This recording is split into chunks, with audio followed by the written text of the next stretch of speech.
लोगोफोर खुलुमबाय बयखौबो नोंथांमोनखौ आंनि एस ब्रह्म इउटुब चेनेलाव आंनि गोसो गोरबोनिफ्राय बयखौबो अननाय आरो सिबिनायखौ जासिहरनाय थाबाय लोगोफोर। नै दिनैहाय आङो नोंथांमोननि सेराव गोबाव समनि गेजेरजोंब्लाबो मोनसे भिडिअ लानानै फैलायबाय लोगोफोर।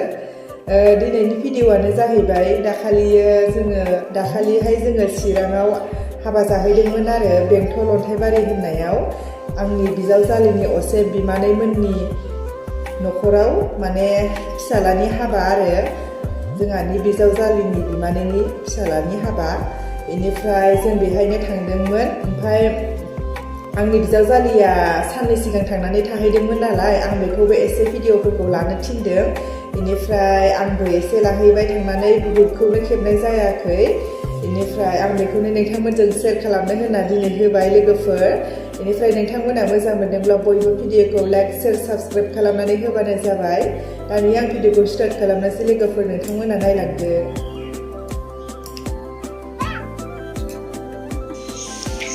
नै लोगोफोर जोंहा बिजावजालिया थांग्रोना थाहैदोंमोन नालाय खेबनानै दोननायफोरखौ आंनो होबाय। नै बेयो गाबोन बायदि हाबा, दिनै बायदियाव अमा बुथारबाय गामिनिफोरखौ जाहोनो आरो खामानि मावनायफोरखौ जाहोनो। खामानिया बहुद मावनो गोनां दंबायो लोगोफोर, जेबोआनो जायाखै। नै जोंहा सनाया गेलेगासिनो। नैबेखैजा ओंखाम जानो थांनायनि लामा, बैनि ओंखाम जाग्राया बेहायनो होगोन। साफा सुफा खालामबाय दङ, जाथ'वाखैयानो जेबोआनो। नै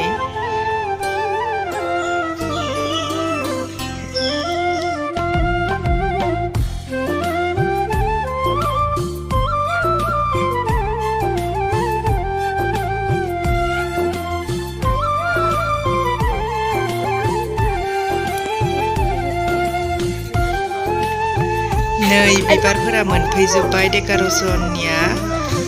हिन्जाव गोदान जिरायग्रानिखौ बानायसिगोन एबार।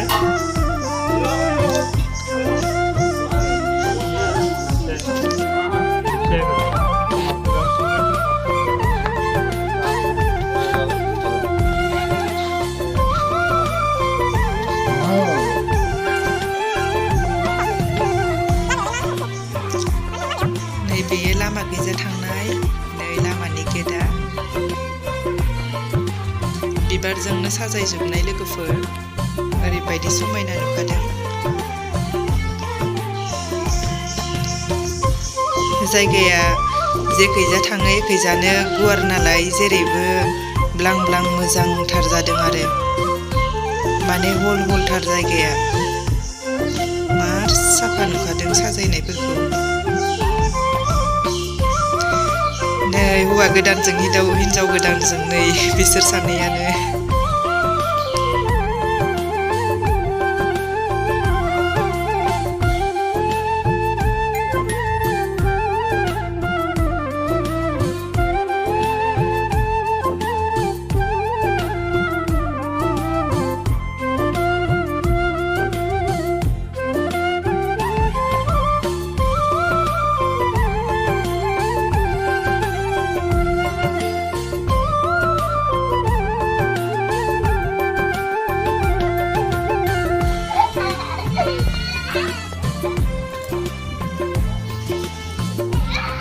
ओरैबायदि सना रखम गेलेबाय थायो जोंहा गथ'आ, नै एसेबा गेलेखायो, जेबो टेनसनानो गैया।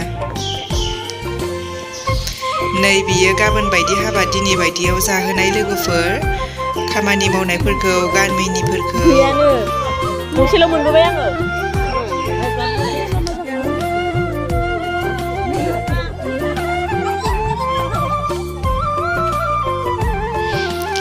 नै बेखैजा गाबोननि हाबानि थाखाय नाफोरखौ सायखानानै दोनखाबाय।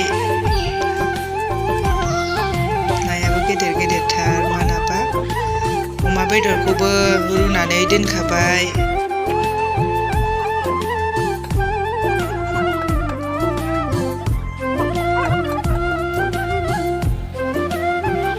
खामानि मावनाय डेक'रेसननि खामानि मावनायफोरनो जानायनि थाखाय संनायनि लाहार फाहार खालामगासिनो।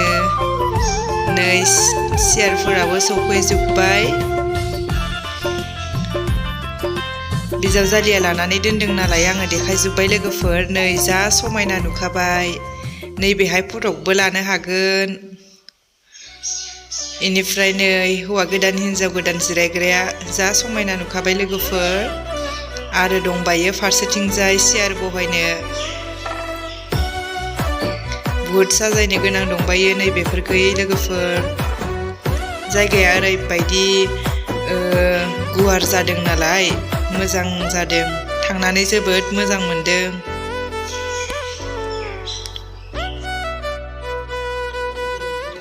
नै आबैमोना मैगं सायगासिनो थुनजिया। नै लामानि साजायनाय लोगोफोर। गेटआ बेनो लामानिया।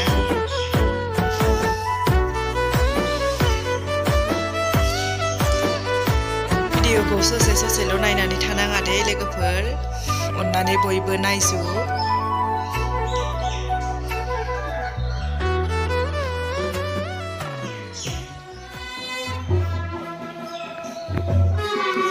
नै दानिया दिनैनिफ्राय हाबा लोगोफोर, नोंथांमोना नायलांदो।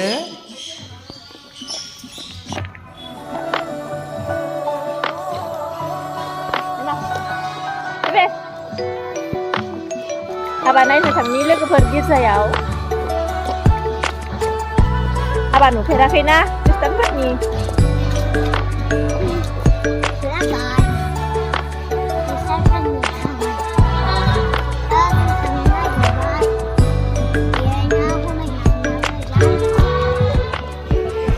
नै दानिया लांबाय लोगोफोर गामिनिफोरा हौवा गोदान हिनजाव गोदानखौ हाबा होनो गिर्जायाव।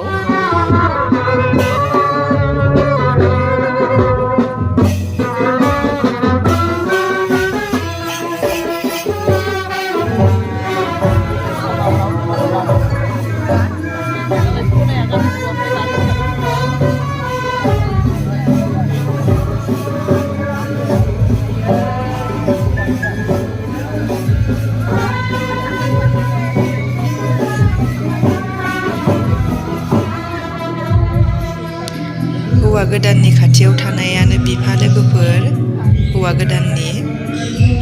आरो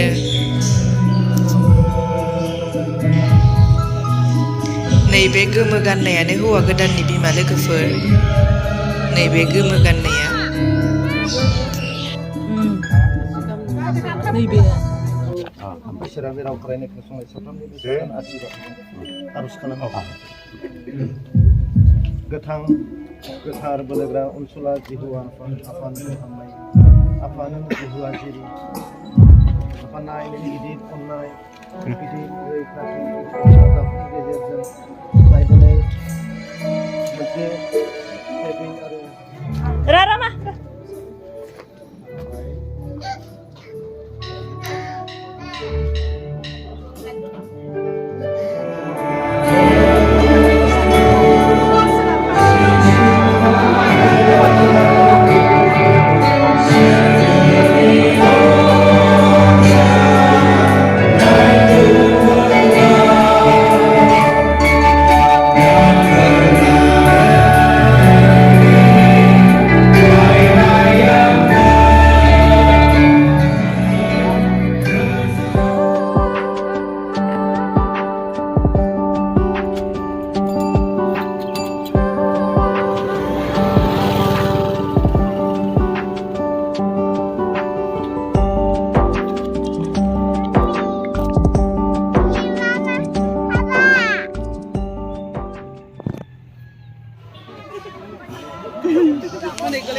नैबेयो हौवा गोदाननि बिनानाव लोगोफोर नैबेयो गलाब गाननाया।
मण्डलिनि जे मानगोनां भागवत आरो लेखक बिथांमोना मिटिंआवहाय जोंनि जि हाबाफारिफोर दिनै थेंक इउ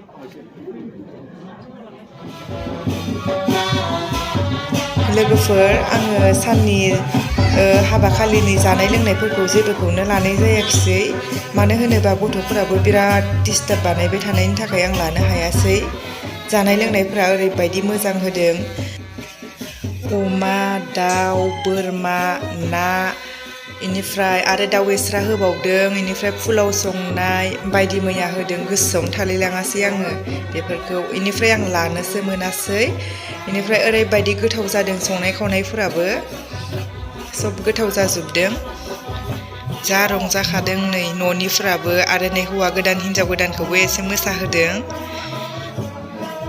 सानैखौबो जा समायखादों